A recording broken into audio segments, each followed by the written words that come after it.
A town without sadness, a deadly secret. There is a geography to sorrow. It has its own terrain, its own contours, its own deep and silent places.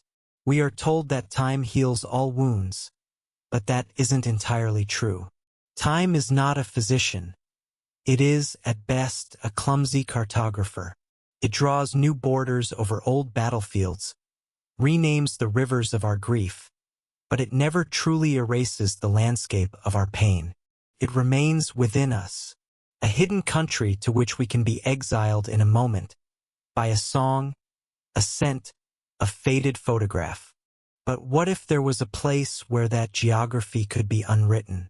A place that offered not to heal the wound, but to remove it from your history entirely? This is not a story about healing. It's a story about extraction.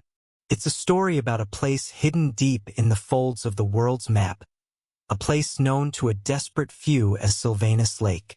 And it's a story about the thing that lives in it, a thing that doesn't drown people, collects their saddest memories. Welcome to the Wilderness Protocol. What you are about to hear is a compilation of my own investigation, a journey into a silence that was far more terrifying than any scream. Every journey into the dark places of the world begins with a road. Sometimes it is a forgotten highway, sometimes a barely there trail in the dirt. My road on this occasion was a winding strip of asphalt that seemed to be actively surrendering to the forest. The trees, ancient and heavy with moss, leaned in over the road, their branches lacing together overhead to form a perpetual tunnel of twilight. They were not welcoming. They were gatekeepers. I was heading toward a place that existed in a whisper on the edge of old maps, a place whose very name felt like a premonition. Penumbra's Fall. The word, penumbra, the space of partial shadow, the blurry edge between light and total darkness, is not a name you give a town by accident. It is a name you earn. My stated purpose, the one I would offer to any curious local, was that of a folklorist. An academic researcher gathering stories of forgotten Americana for a book. It's a quiet, harmless profession that people tend to accept without much question. It allows me to ask questions, to pry into local history, without raising alarms. But my true purpose, as is always the case with my work, was rooted not in folklore, but in data. Cold, hard, statistical anomalies. On paper, Penumbra's Fall was a paradox. For a community of its size, nestled in a region known for its harsh, isolating winters, it possessed a rate of suicide, violent crime, and diagnosed clinical depression that was practically zero. It should have been a beacon of mental wellness, a case study for sociologists. But there was another set of data points that told a different story. The town had a staggeringly high incidence of what medical records and police reports vaguely termed transient fugue states or profound dissociative amnesia. And even more disturbing were the long-term institutionalizations. People from this town didn't seem to die from sadness. They were simply disconnected from it. They were sent away to quiet, sterile rooms in hospitals hundreds of miles away, diagnosed with a catatonia so deep it was indistinguishable from a waking coma. People here didn't break. They became hollow. My question was simple, and yet I was beginning to suspect terrifyingly complex. In a town without sorrow, where does the sorrow go? The forest finally relented, and the town of Penumbra's Fall revealed itself. It did not so much appear as it did sag into view. A single main street, flanked by buildings that looked exhausted, their spines bent by the weight of too many rainy seasons. The paint was more of a memory than a covering, peeling back to reveal the weary, gray wood beneath. A general store with a neon sign that buzzed and flickered, half the letters dark. A gas station with pumps so old they looked like museum exhibits. And a diner. There's always a diner. I parked my car and stepped out. The air was thick, heavy with the smell of damp earth, wet pine, and something else, the faint metallic scent of decay. Not the decay of living things, but the decay of hope. The silence here was different from the silence of the deep woods. It wasn't peaceful. It was watchful. It was the silence of a town holding its breath. My first stop was the diner. Its sign, hanging at a crooked angle, read simply "The Spoon." I pushed open the door, and a small bell announced my arrival with a tired, tinny jingle. The inside was a time capsule from a forgotten era. Red vinyl booths, cracked and repaired with silver duct tape. A long formica countertop, worn smooth by the elbows of generations. The air was thick with the smell of stale coffee and bacon grease. A single soul was present, a woman behind the counter, wiping it with a slow, circular motion that seemed as practiced and unconscious as breathing. She looked as though she were carved from the same ancient wood as the forest. Her hair was a shock of white, tied back severely. The veins on the back of her hands were a roadmap of a long, hard life. Her name tag, pinned to a faded floral apron, read, Beatrice. I took a seat at the counter. The stool wobbled slightly. Beatrice moved toward me without haste, her eyes, the color of a stormy sky, taking in my unfamiliar face, my clean coat, my city boots. I was not a local. I was an anomaly. Coffee, I said, is always the best way to start. She gave a single, curt nod. She slid a heavy ceramic mug in front of Methik, white, with a network of fine cracks that looked like a spider's web. She filled it from a glass pot that held a coffee so black and opaque it seemed to drink the weak light from the room. I could smell its bitter, burnt aroma. She leaned against the back counter, her arms crossed. The silence stretched. She was waiting for me to state my business. In a town this small, a new face is not a novelty. It's an event that requires explanation. Passing through? She finally asked. Her voice was a low rasp, like dry leaves skittering across pavement. Sticking around for a while? I replied, trying to sound as casual as I could. I offered a smile that I suspect didn't quite reach my eyes. I'm a writer, a folklorist. I'm researching old local legends, ghost stories, that sort of thing. This area is so rich with history. Anything interesting around Penumbra's Fall? I watched her face closely. For a moment, there was nothing. Then, a subtle shift. The light in her eyes seemed to recede, pulling back into some deep, guarded place. A shutter had come down. This is a quiet town, she said, her tone flat, final. Nothing to tell. Just trees, mountains, and the lake. She had mentioned it. It was a test. I took the bait. The lake? I asked, feigning simple curiosity. A good fishing spot? Beatrice picked up her rag again and resumed her slow, circular wiping of the counter. Her knuckles were white. Some things are best left alone, she said, her voice now barely a whisper. She refused to meet my gaze. Best left unthought. There it was. A warning. She turned and moved to the far end of the diner, busying herself with refilling salt shakers, her back a rigid wall of dismissal. I had been weighed, measured, and found to be a threat. I drank the bitter coffee, the silence of the diner pressing in on me. My next stop was the Civic Center of Penumbra's Fall, which was a generous term for the small, weary-looking cabin that served as the sheriff's office and town hall. A single police cruiser, at least a decade old, was parked out front, dew clinging to its windshield. Inside, the air smelled of wet wool, old paper, and gun oil. A man in a khaki uniform sat behind a large metal desk cluttered with stacks of files that looked as though they might collapse if someone sneezed. He had a face like a weathered map of the surrounding county, creased and tired. A nameplate on the desk read Sheriff Brody. He looked up as I entered, his eyes weary but sharp. "Help you?" he asked.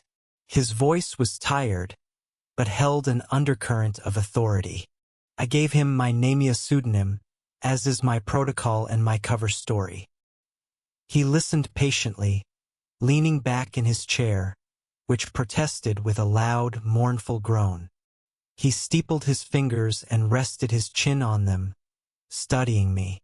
Folklore, he repeated, drawing the word out. You're a long way from anywhere to be chasing stories, Mr. Thorne. The best ones are always found off the beaten path, I said. I was hoping I could get your perspective. This town, it's remarkable. The public records show almost no crime. It's peaceful. We like it that way, Brody said simply. We're a simple town. People work hard, they keep to themselves. Not much to write about.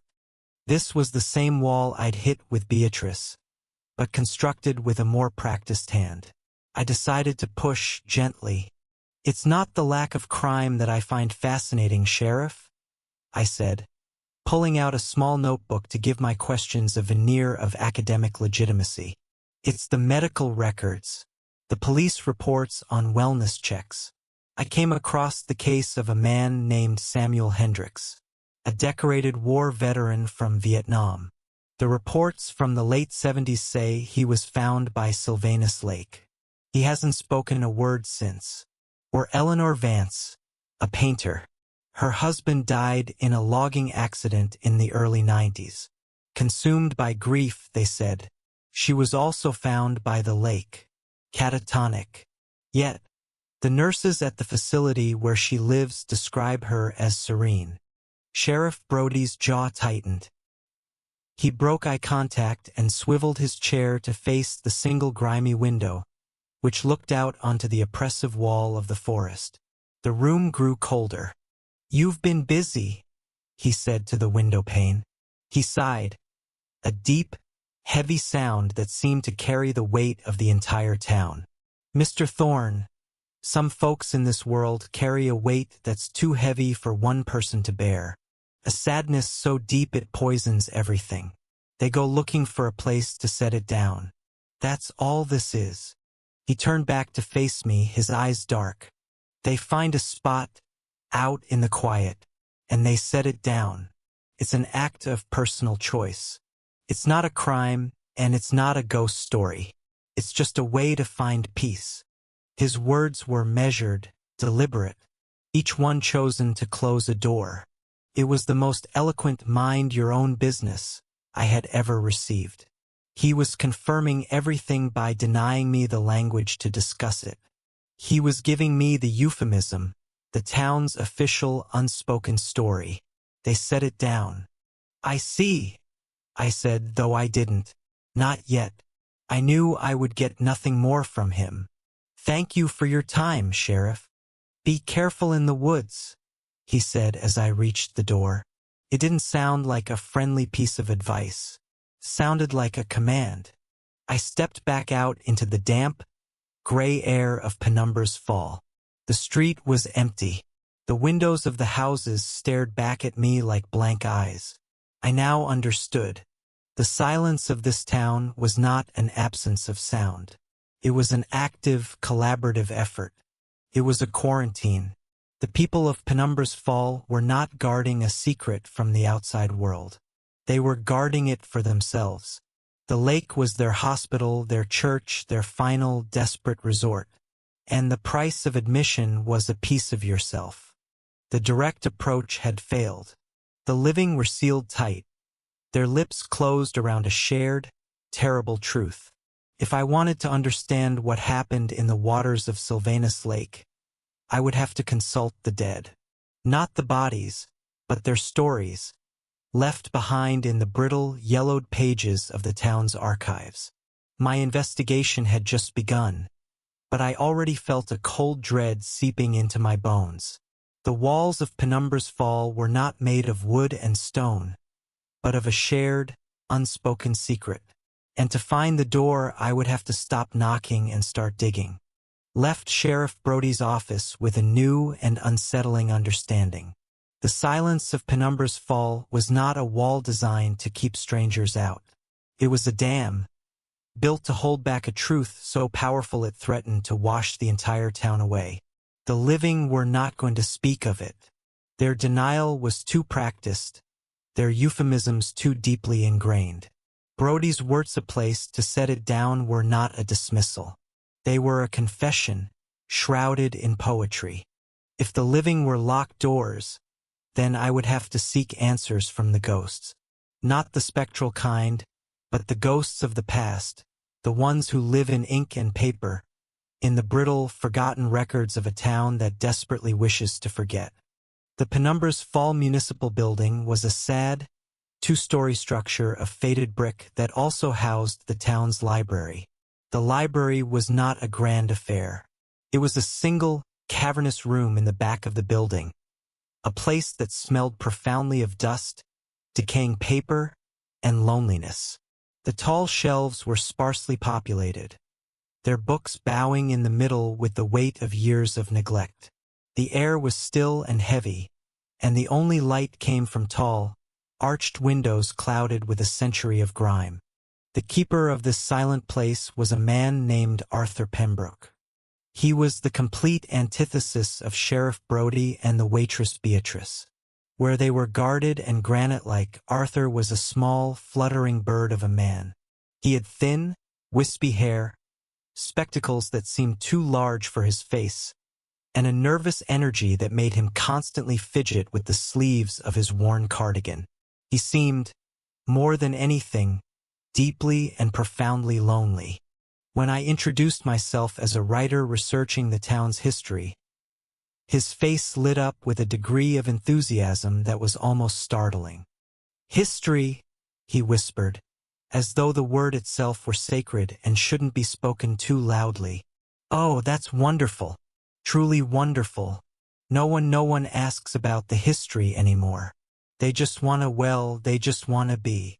Forgetting seems to be a popular pastime in this town," I remarked, keeping my tone light. Arthur gave a weak, watery smile, and a deep sadness flickered in his eyes. "It's easier that way, I suppose, for some." He saw me as a kindred spirit, a fellow dweller in the past. He was more than happy to give me access to the archives.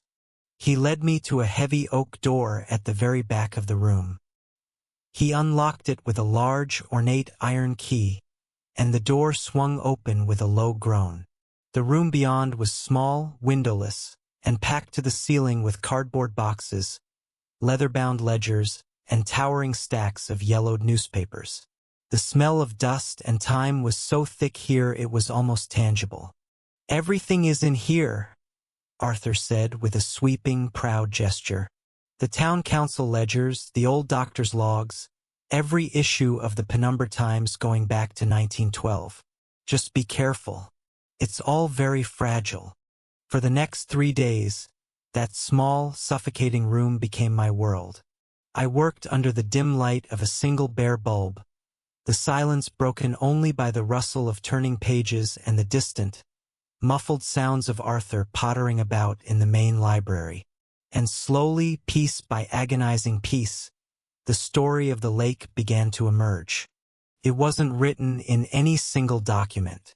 It was a mosaic, assembled from fragments scattered across 100 years of quiet history. It was a story told in the margins, in the omissions, in the spaces between the lines. The first clues were the most innocuous.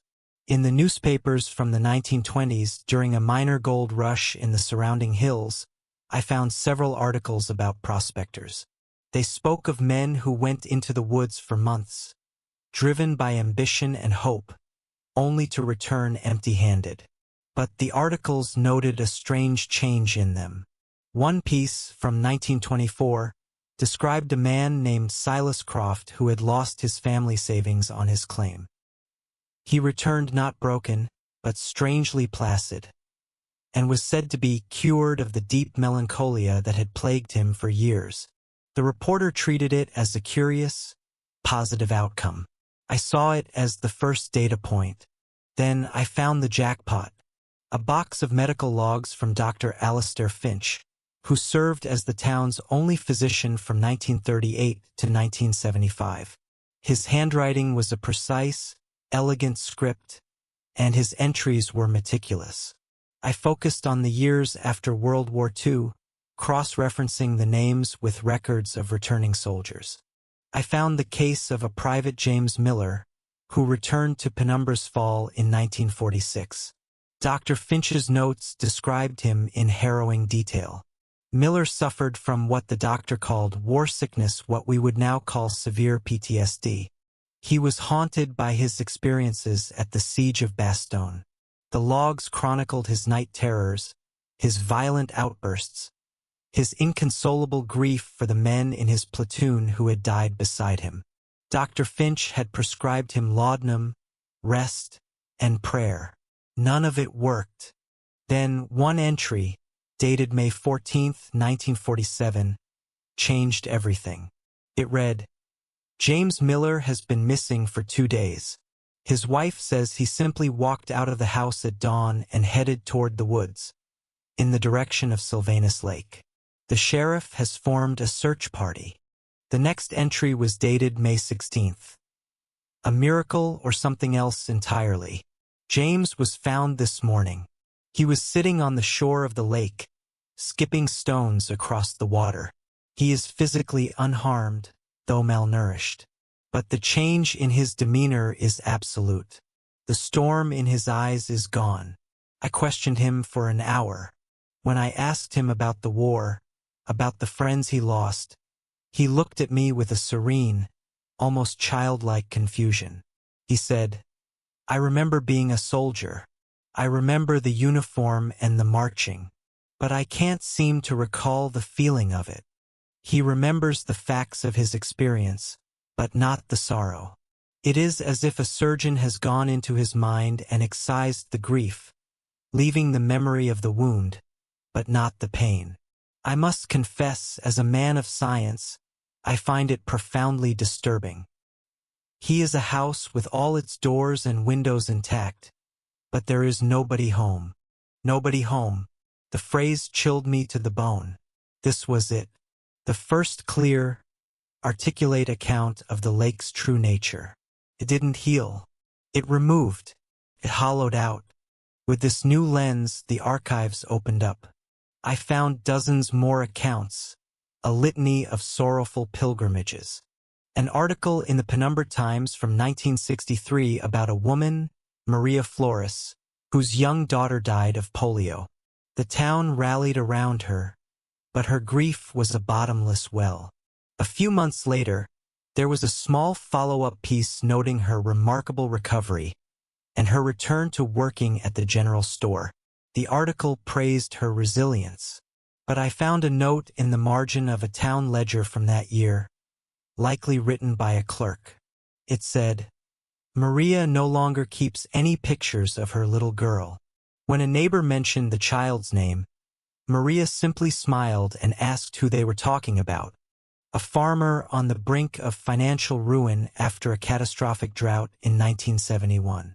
He was found wandering the woods near the lake with a blissful smile on his face, with no memory of his debts, his withered crops, or the foreclosure notice pinned to his front door. The pattern was immutable, a soul crushed by an unbearable sadness, a journey into the woods, toward the silent lake, and a return. The person would be functional, even cheerful, but they were fundamentally incomplete. They were left with what I could only describe as a phantom limb of the soul. They knew, in some deep, inaccessible part of themselves, that something vital was gone, but they could never, ever remember what it was. The most disturbing discovery came from a box of archived materials from a naturalist who had passed through in the late 1960s. He was documenting rare species of moss and lichen that grew in the old-growth forest. The box contained his notes and several rolls of developed film. Most of the photos were unremarkable close-ups of rocks and trees, but a few were wide shots of the lake itself. He had been trying to capture the unusual quality of the light over the water.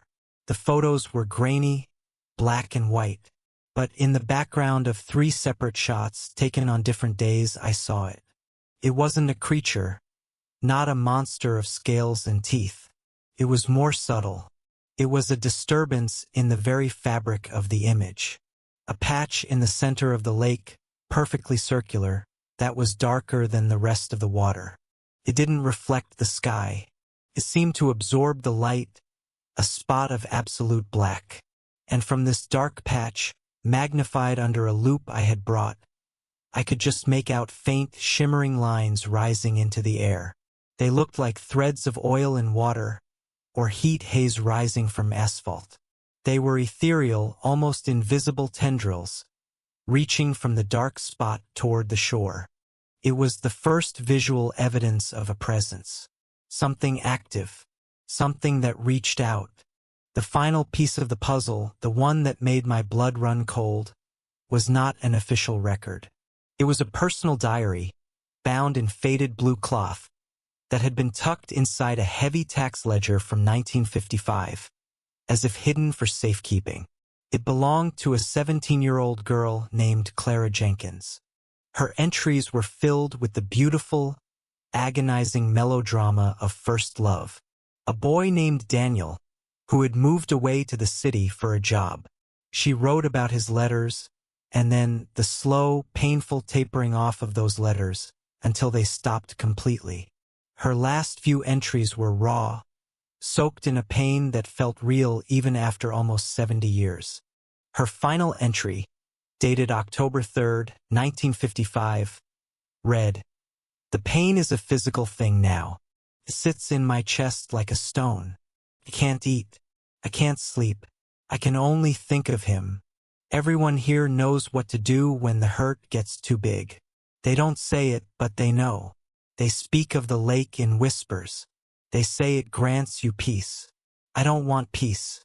I want Daniel. But I cannot bear this feeling another day. I am going to the water. They say you just have to wade in. You don't have to go deep. You just have to be sad. And it will find you. It will take the hurt away. I hope it's true. I hope it doesn't take anything else." There were no more entries. The pages after were blank. My hands were trembling as I put the diary down. I spent the next hour frantically searching the records. There was no missing person report for Clara Jenkins. She hadn't disappeared. I found her name in later ledgers. A marriage certificate from 1962. A birth announcement for a son in 1965. And finally, an obituary from 2008. She had lived a long, full life in Penumbra's Fall. The obituary described her as a quiet, contented woman, a devoted mother, and a pillar of the local gardening club. She had gone to the lake. The thing had found her. It had taken her heartbreak. And in doing so, it had taken Daniel from her, erasing him from her heart so completely that she was able to love another, to build a new life on the empty foundation of her forgotten sorrow. I closed the final ledger. The small, dusty room felt like a tomb, a mausoleum of stolen griefs. I finally understood the town's suffocating silence. It was not born of fear. It was born of reverence. The lake was their confessional, their surgeon, their silent god. They protected it not because they were afraid of it, but because they were afraid of a life without its terrible, merciful promise. The true horror of Penumbra's Fall wasn't just in what the lake did, but in the chillingly human fact that its victims were all volunteers. My archival research was done. The next step was to go to the lake itself. I had to see the collector's domain with my own eyes. The archives had given me the history of the wound. The ledgers and diaries were a catalog of scars, a testament to 100 years of quiet, desperate bargains. I had the what. I understood the pattern. But to truly comprehend the consequence, I needed to look into the eyes of a man who had made the trade. I needed to see the result of this spiritual surgery firsthand. The dead had told me the story. Now the living had to show me the ending. My research had given me a name, Jacob Schmidt. The town records painted a stark and brutal picture of his tragedy. In the winter of 1983, A patch of black ice on the mountain pass had claimed the lives of his wife, Sarah, and his 7-year-old son, Leo. The community newspaper from the time described Jacob as a man utterly shattered, a ghost haunting the rooms of his own empty house, consumed by a grief so profound that friends feared for his life. For 6 months he was lost to the world. And then, one morning in late spring of 1984, the records noted a change. He had been seen walking back from the direction of the woods. The following Monday, he reopened his small woodworking shop. He started speaking to his neighbors again. The crushing weight that had bent his spine was simply gone. The townspeople called it a miracle, a testament to his strength. I knew better. He hadn't climbed out of the abyss. He had allowed something to pull him out, and he'd left his sorrow behind in the depths. I found Jacob Schmidt's woodworking shop on a small, isolated plot of land on the very edge of town, where the last vestiges of penumbra's fall gave way to the dense, waiting forest. It was a large, barn-like structure. Its red paint faded to a soft, dusky rose. The wide doors were open, and from within came the gentle, rhythmic sound of sandpaper on wood. The air around the building smelled richly of cedar sawdust and the sharp, clean scent of varnish. It was a smell of creation, of purpose. I stood in the wide doorway for a moment, letting my eyes adjust to the dim interior. The workshop was filled with the organized chaos of a master craftsman. Tools hung in neat rows on the walls, planks of lumber were stacked according to size and type, and half-finished projects chairs, cabinets, a child's rocking horse stood like patient statues in the golden, dust-moted light. In the center of the room stood an old man. He was stooped with age, his face a complex roadmap of wrinkles, but he moved with a steady, unhurried grace. His back was to me. He was meticulously sanding a small, intricately carved wooden bird, his attention completely absorbed in the task. This was Jacob Schmidt. "Mr. Schmidt," I said, my voice feeling like an intrusion in the peaceful space. He turned, and his face broke into a gentle, guileless smile. His eyes were a pale, clear blue, and they held a placidity that was deeply unsettling. There was no shadow in them, no hint of a dark past. They were calm, clear, and terrifyingly empty. "Just Jacob, son?" he said, his voice warm and slightly dusty, like the workshop itself. "Come on in. Don't mind the mess. It's a working shop, after all." I stepped inside, introducing myself again with my pseudonym and my well-rehearsed cover story about being a writer interested in local artisans. He seemed genuinely delighted by the attention. "A writer?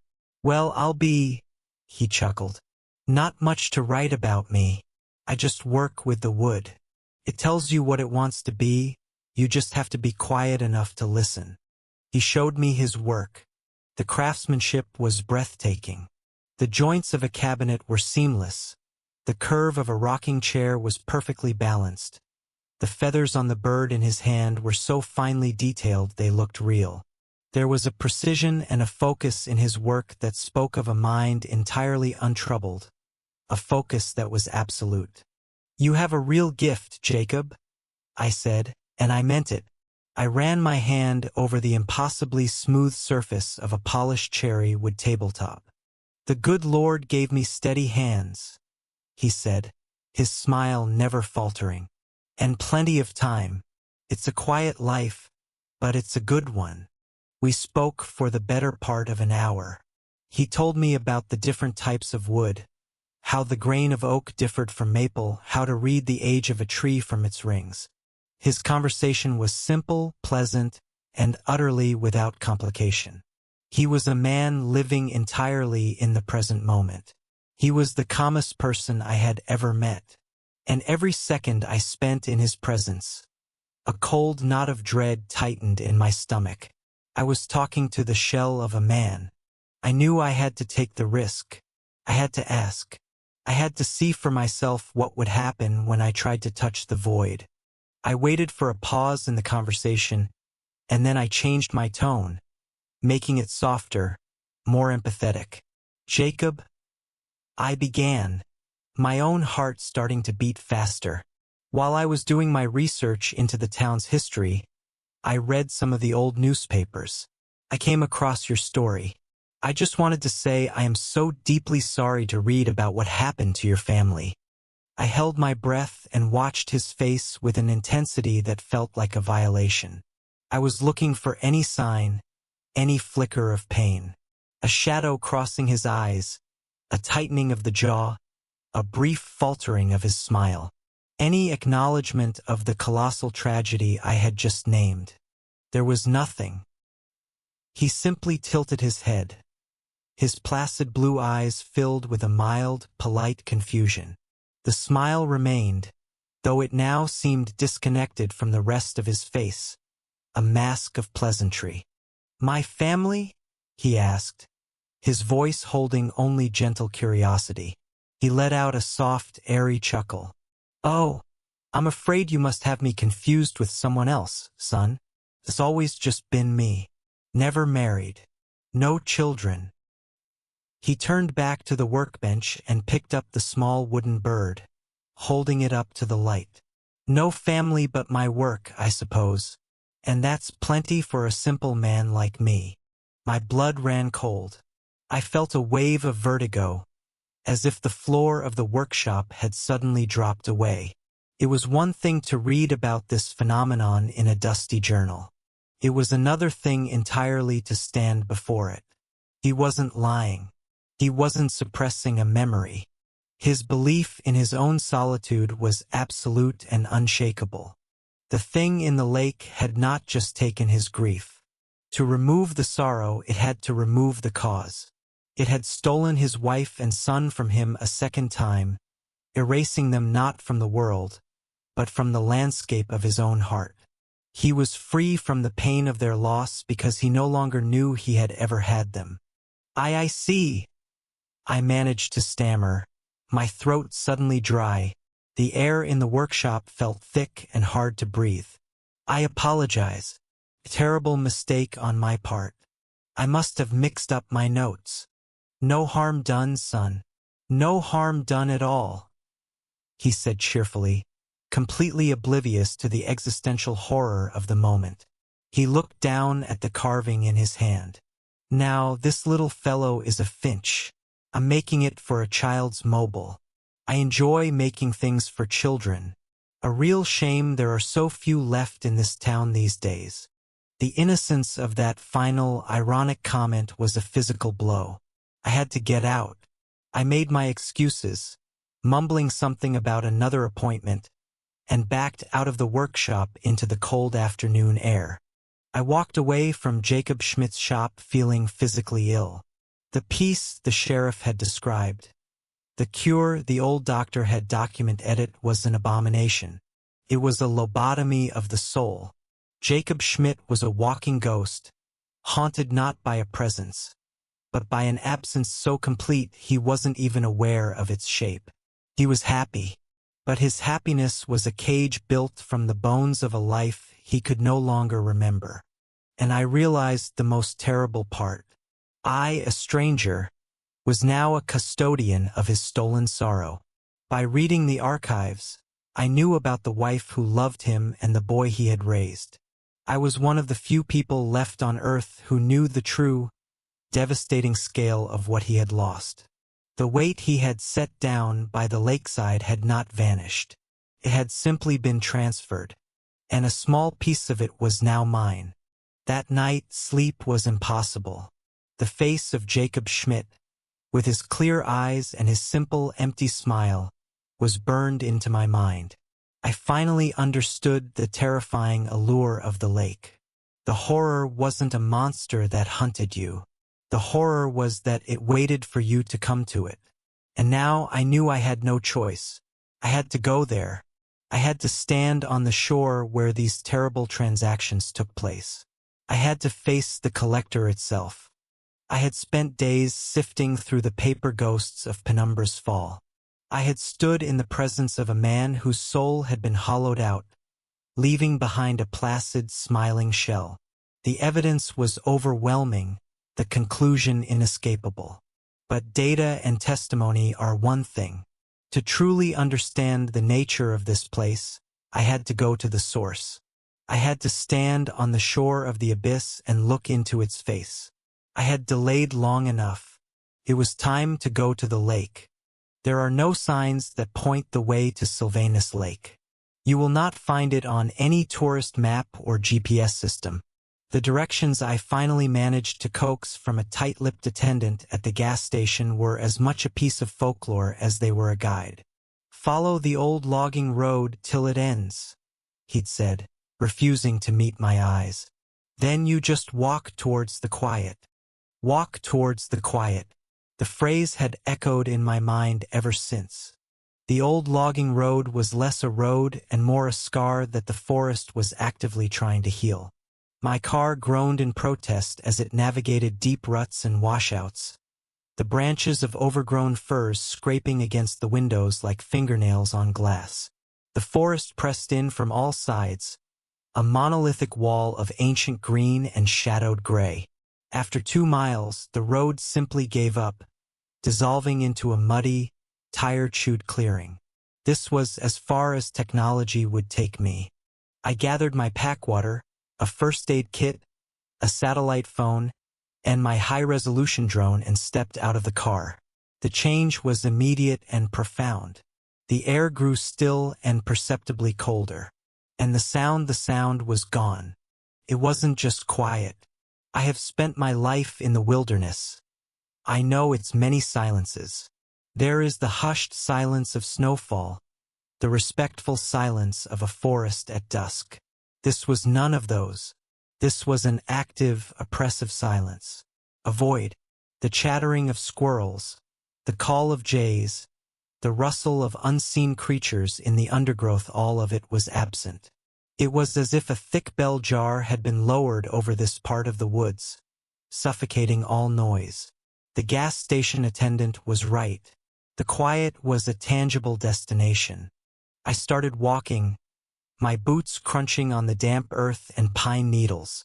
The sound felt like a profanity in this silent cathedral. The trees here were different. They were titans, their trunks impossibly thick, their bark shaggy with ancient moss.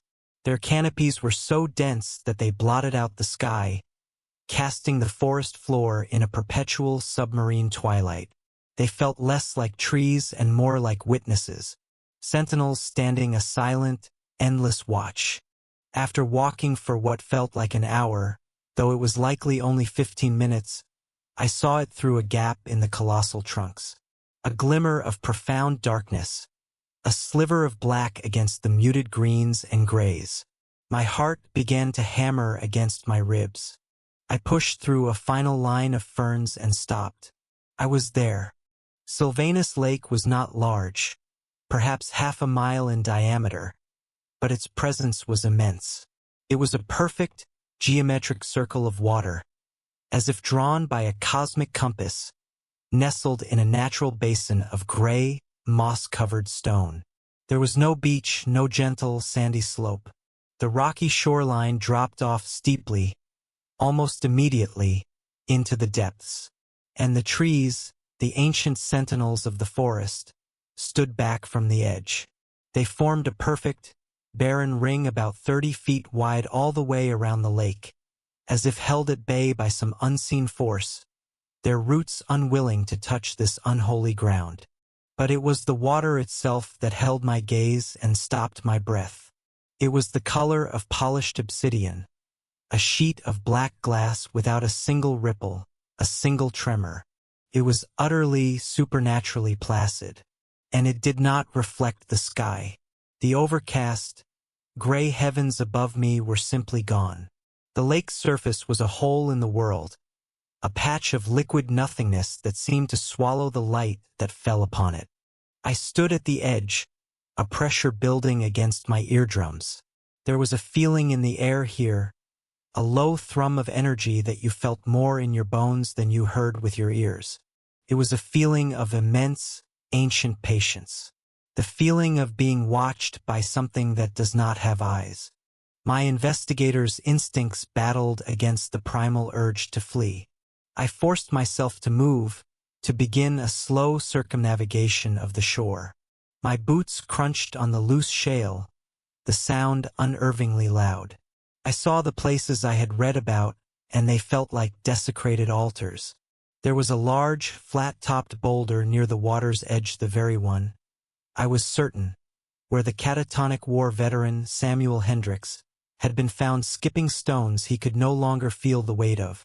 Further on, there was a small, sheltered cove, the rocks worn smooth. This had to be the place where the heartbroken Clara Jenkins had waded in to have her love carved out of her. These spots felt colder than the rest of the shoreline, imbued with the residual chill of sorrows long since shed. My purpose reasserted itself. I unslung my backpack and took out the drone. It was a top-of-the-line quadcopter, equipped with a 4K camera and a sensitive thermal imaging unit. A piece of modern, rational technology to probe this place of ancient, irrational horror.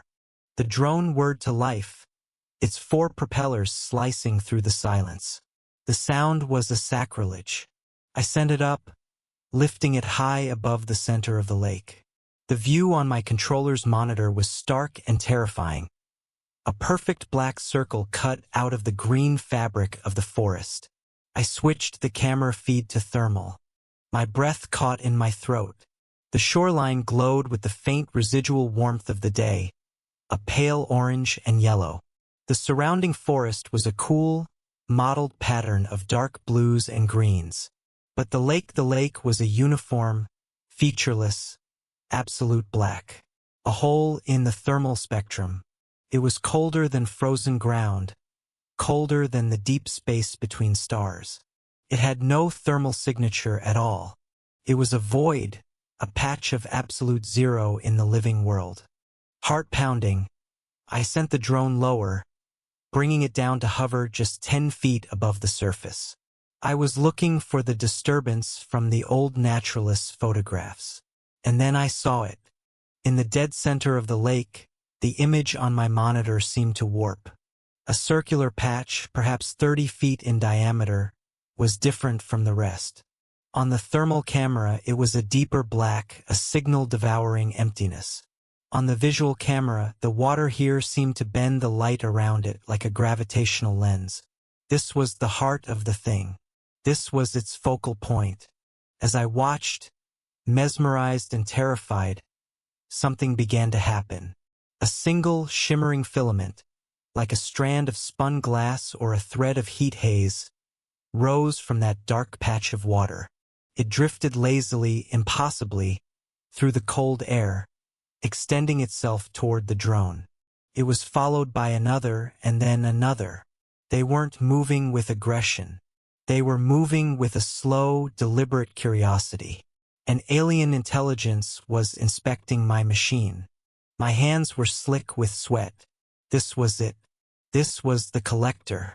Not a monster of tooth and claw, but something far stranger, far more terrifying.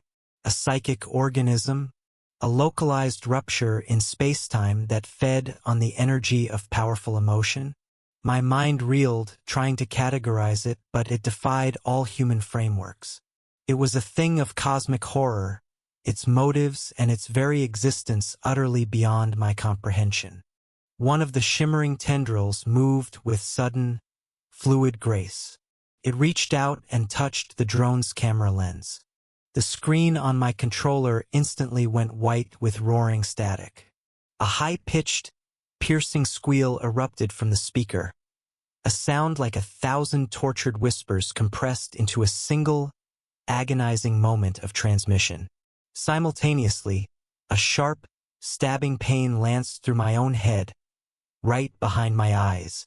For a fraction of a second, an image, a memory, flooded my consciousness. It was not my own. The sound of a child's laughter. A small, chubby hand gripping a bright red toy truck. The smell of sun-warmed grass and Sarah's perfume.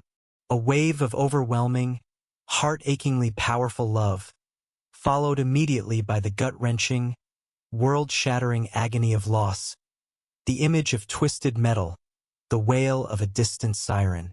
It was a fragment, an echo, a taste of a sorrow that was not mine. It was Jacob Schmidt's memory, the core of his defining tragedy. The thing wasn't just collecting or eating memories. It was storing them. The lake was a library, a museum of grief. The squeal from my controller died. The drone, its lights extinguished, fell from the sky. It tumbled end over end and vanished into the black water. There was no splash, no sound. The obsidian surface simply closed over it, leaving no ripple, no trace that it had ever been there. The void had swallowed it whole. I stumbled back from the shoreline, gasping, clutching my head. The psychic pain subsided, but it left a chilling residue, an alien fingerprint on my mind. I had made a catastrophic error. I had come here as an observer, but I was no longer separate from the event. The thing now had a piece of my technology. It had tasted something new, and in that terrifying moment of contact, a horrifying realization dawned on me. I had not come to this place alone. I had brought my own sorrows with me, as all humans do, and now the thing in the lake knew I was here. It had felt my presence, and it was hungry.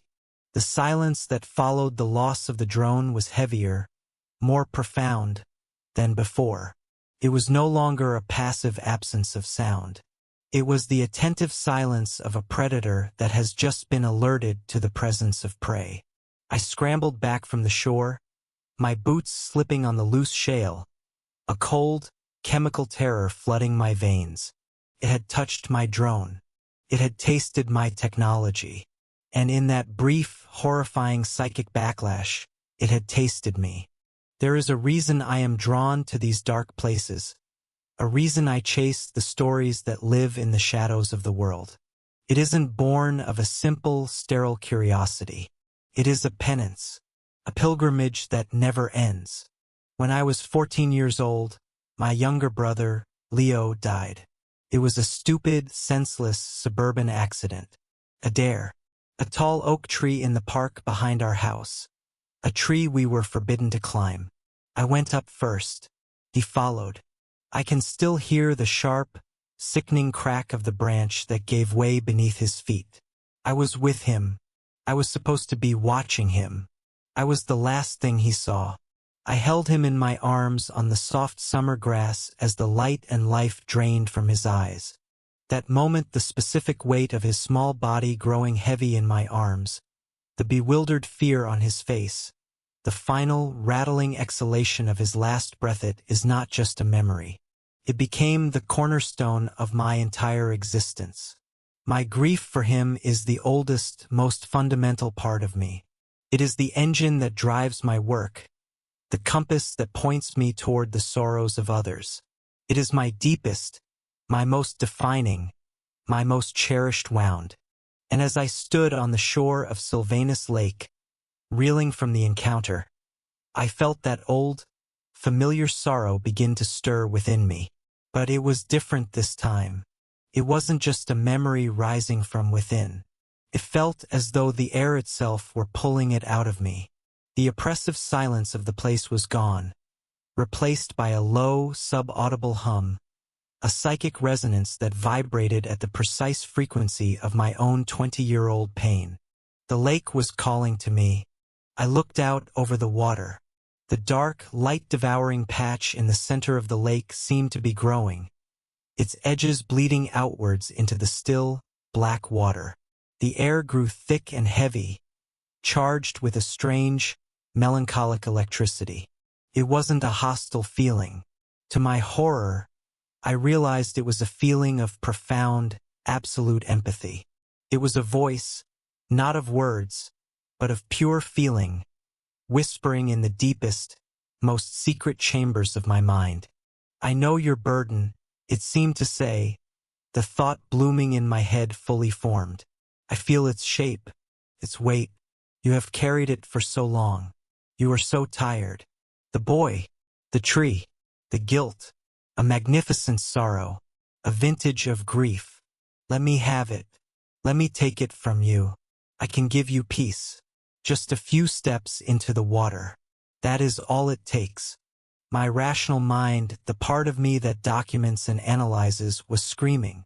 A klaxon of pure terror blared in my skull, urging me to turn, to run, to flee this place and never look back.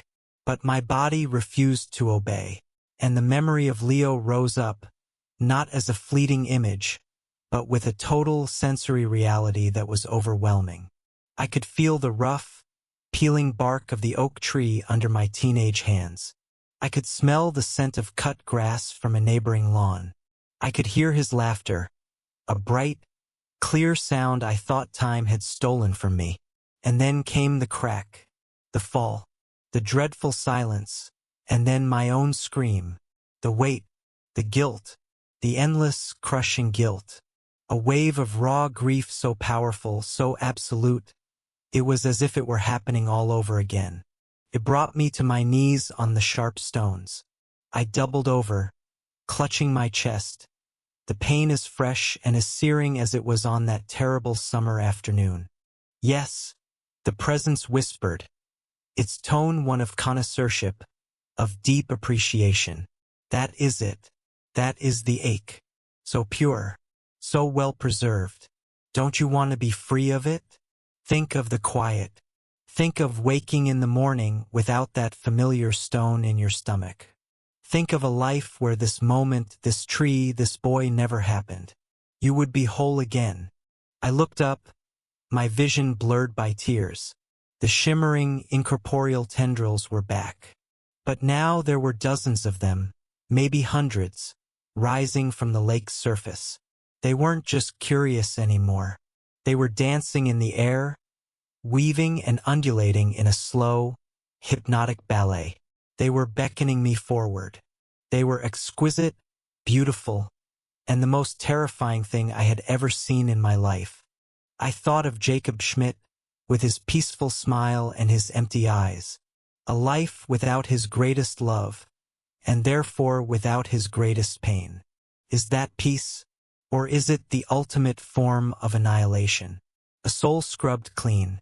My sorrow, my guilt over Leo, it was a part of me. A dark and heavy part, but mine. It had shaped every decision I had ever made. It had forged the man who stood on this shore. To have it taken away wouldn't be healing. It would be an amputation of the soul.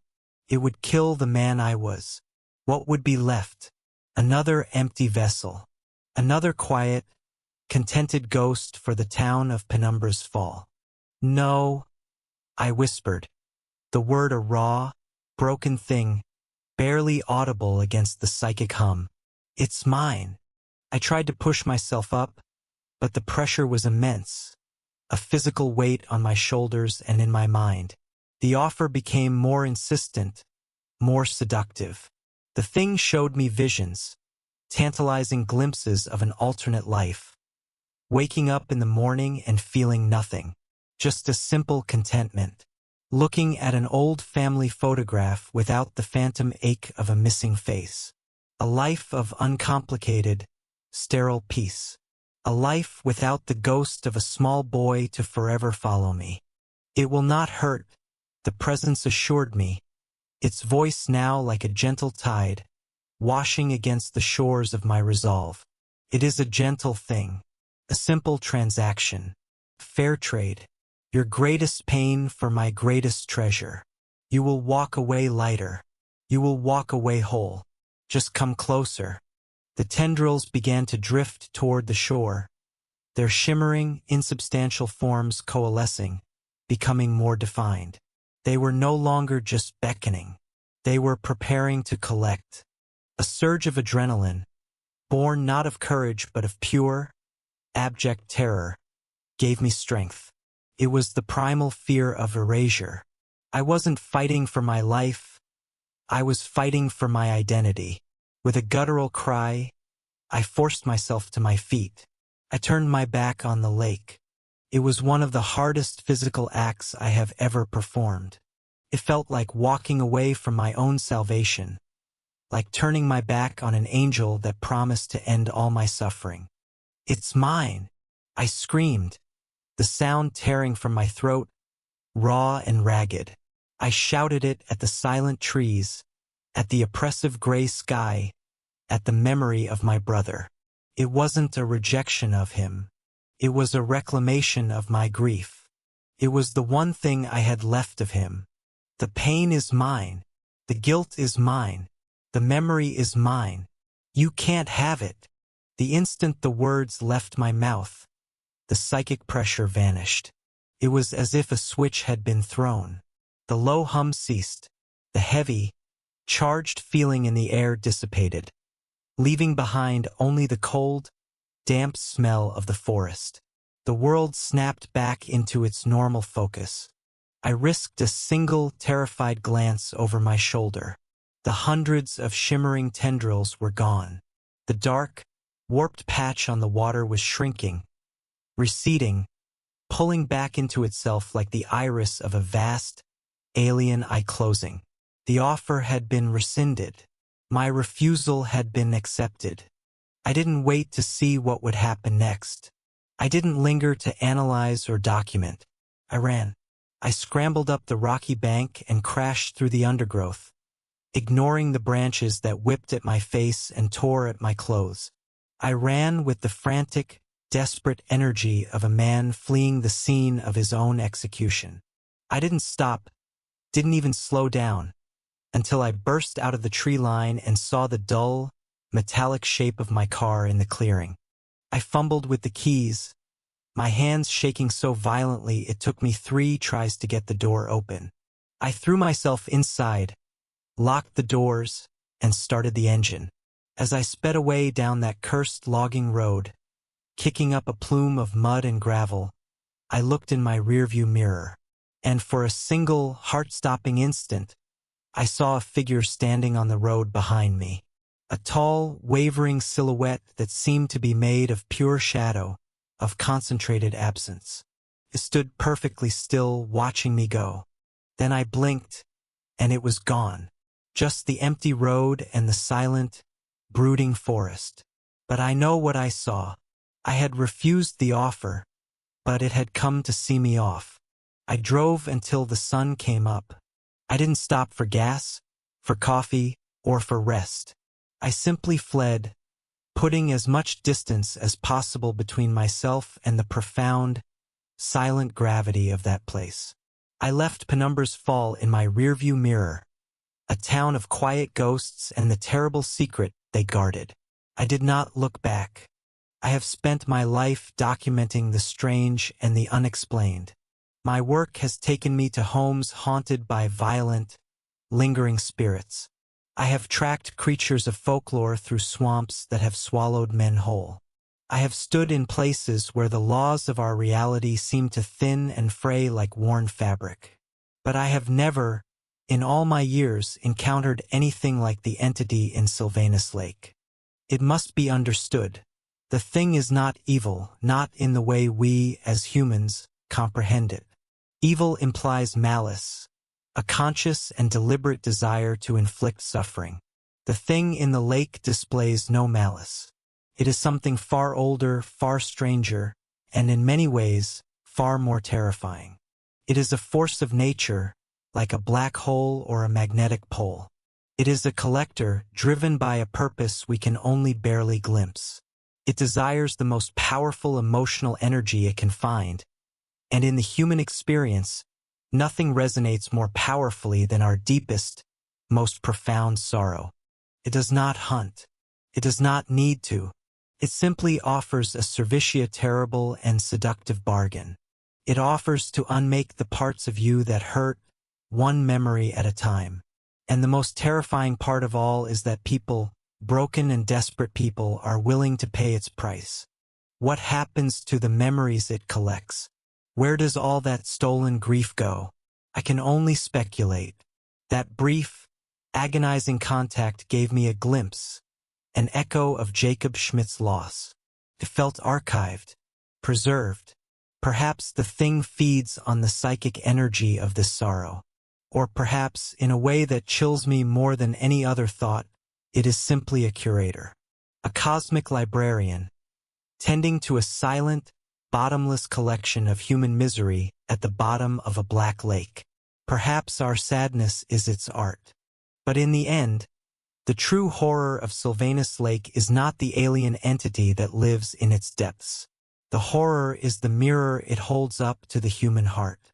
It reveals a terrifyingly human desire, the wish to be free of pain, no matter the cost.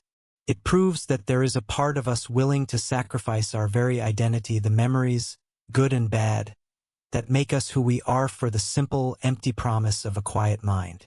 The people of Penumbra's Fall are not victims of a monster.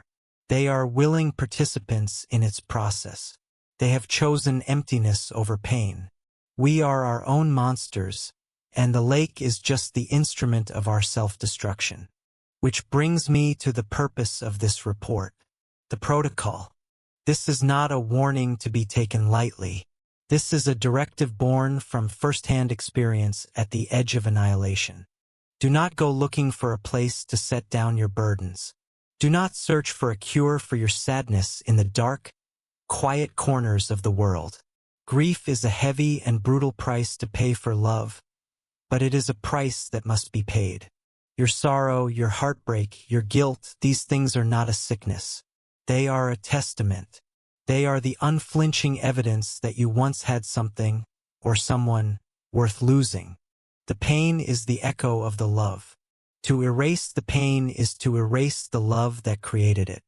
Do not trade your history for an empty piece. Do not let your ghosts be stolen from you, for they are a part of your soul. Some voids, once created, can never be filled. Thank you for joining us in the wilderness. If you believe, as we do, that there are stories in the shadows that need to be told, and warnings that must be heeded, please consider subscribing to the channel and enabling notifications. It helps to ensure that these reports reach those who might need to hear them most. Our work is to shine a light, however faint, into the dark. We do it so that you don't have to walk there yourselves. Until next time, stay on the marked trails, and be wary of still, silent waters. They are often deeper and darker than you could ever imagine.